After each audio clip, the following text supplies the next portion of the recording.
I suppose, like most of the staff here today, I'd rather be sitting at my office desk in Cronulla doing fisheries research, something that I'm passionate about. Instead, here we are again in Macquarie Street to get our Farrell government to listen to reason and common sense and make an informed decision about the future of fisheries research and management in New South Wales. When the decision to close Cronulla was announced last September, we just couldn't believe that such a very poor decision, very poor recommendation was made to a minister. And it was instructive that the Director General of DPI and the new Director of Fisheries were falling over themselves to close Cronulla. Why? Since September last year, the staff have tried to get the facts of this decision out to the public. The staff set up a website explaining what was wrong with the decision, and they were inundated by letters of support from around the state, nationally and internationally. The staff wrote a detailed submission to the Minister, providing expert advice on the implications of this decision, which was ignored.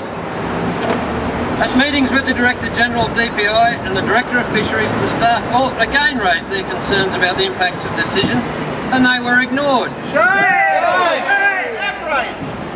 The staff raised a people's petition and worked hard for 4 weeks, over a 4-week period, to get nearly 20,000 signatures from concerned voters.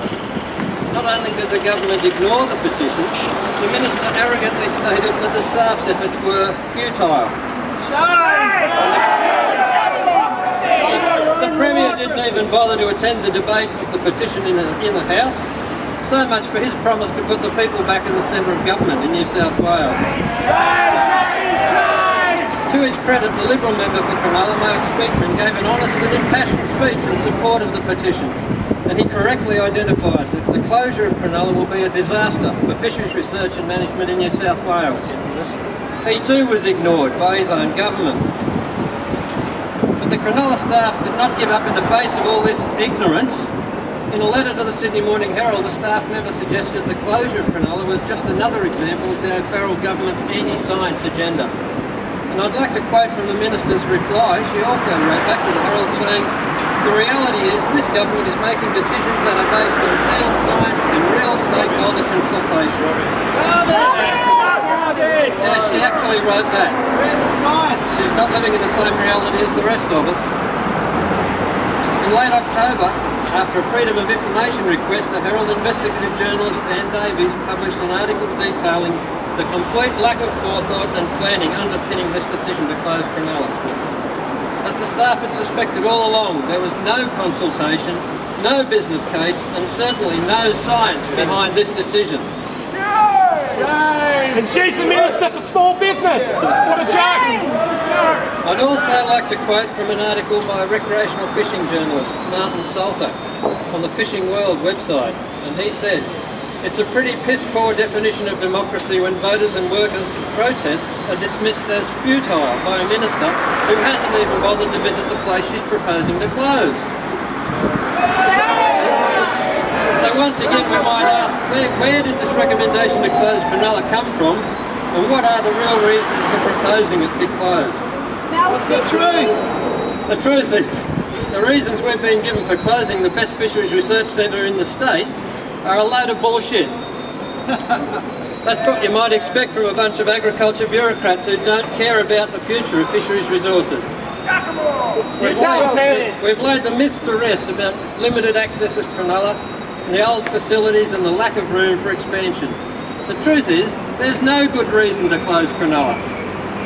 If there is, please tell us what it is. This is not about decentralisation. This is simply about Cronulla, about closing the best fisheries research centre in the state. Right now, the department is busy planning to shift about 40 staff from Cronulla to other locations in the Sydney-Wollongong area. At great expense, the facilities existing at Cronulla will be duplicated at these nearby sites, and the staff concerned will have to travel an extra 2 to 3 hours a day to get to work. Why? Where's the sense in that proposal? And where is the science behind it? What an extraordinary waste of effort and public funds. Why? Why? Why, indeed.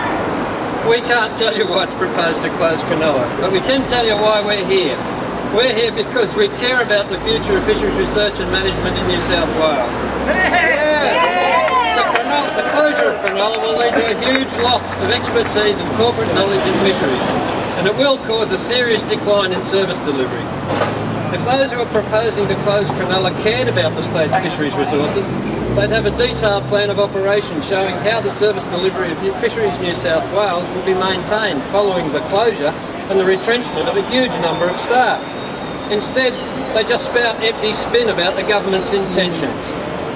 If they really cared about the fisheries resources of New South Wales, they wouldn't even be proposing to close the excellent Cronulla facility and sack the staff.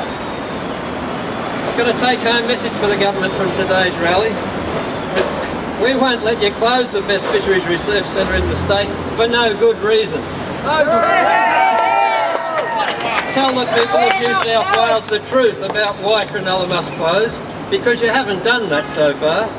And tell us why we have to waste millions of dollars of taxpayers' money to destroy our fisheries research capacity. That's right.